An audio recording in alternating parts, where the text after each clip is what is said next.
this is RICKY, the YouTube tech guy. Hey guys, so today we are bringing you the Galaxy S9 review, and yes, it is the best smartphone currently out. But for how long? So let me go over it. Really, with the S9 and S9 Plus, which is a variant that I've had for the past month, I can honestly say that really, it has everything you want in a smartphone. If you're looking for the best all-around smartphone, it has it. This has pretty good battery life. Now that I got the final build of it and not the pre-production model, I can say that you got over 6 hours of screen on time for a heavy user. We are doing our light user test, so we will have another battery life review coming in this weekend, so subscribe to check out that.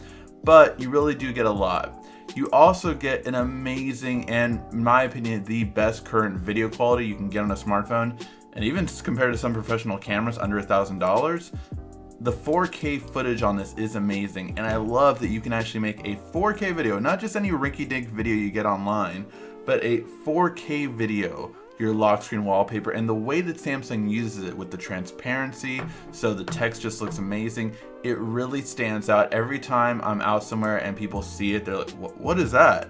And it just really stands out. It's way generations better than live wallpaper, and I know there's third-party apps that can do it. They don't do it as well, period. Now, overall, the other biggest thing is the stereo speakers. Samsung went from having the crappiest speakers, as you know from my reviews last year, on a smartphone to now having the best stereo speakers on the smartphone for every flagship. Now, I will say this, the Razer still beat it overall for me, but there were some people that saying like I was biased on Razer and that the Samsung sounded way better to them. It definitely sounded louder. I don't think it sounded as rich, but those Dolby Atmos speakers are really good, and if you happen to get a case that redirects it to the front, it's even gotten better. So really nice when it comes to the stereo speakers. And those are the two reasons to upgrade to this smartphone.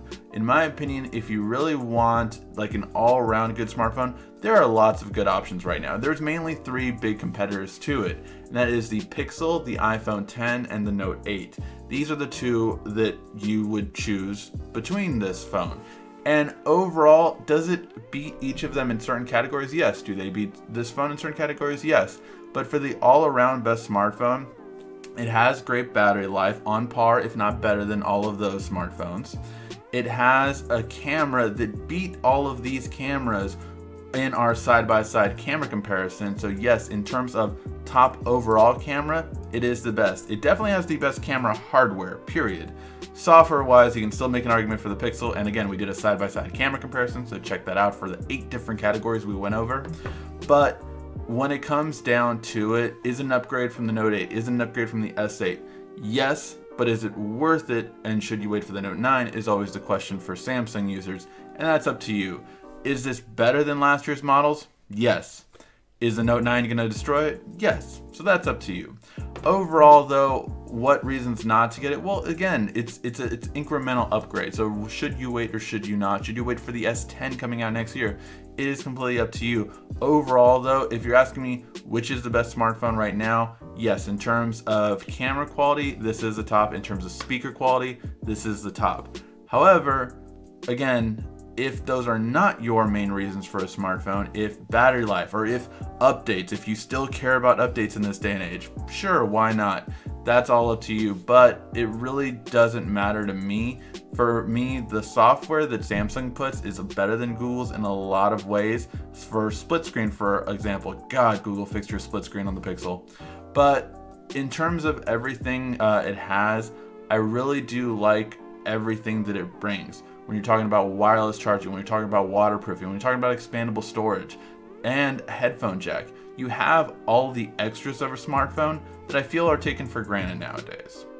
So let me know what your thoughts are. Overall, after spending a month with this phone, the pre-production model and the final build, it really has been just experience testing out everything. Now, are there things like AR emojis and stuff like that you might not care about? Sure. But I'm curious overall, and make sure to check out our channel and subscribe because we have the most coverage on YouTube when it comes to this phone. If you want to see speaker comparisons, camera comparisons, and full comparisons next week, then make sure to subscribe and check out all of those videos. Thank you as always for watching. This has been RICKY, the YouTube Tech Guy. Thank you for watching our video. If you liked it, why don't you go ahead and subscribe up there. Make sure you follow us on social media right here. And of course, check out our latest video up there. And right down here, you're going to find the perfect video for you. Or at least that's what YouTube tells me. Thanks again.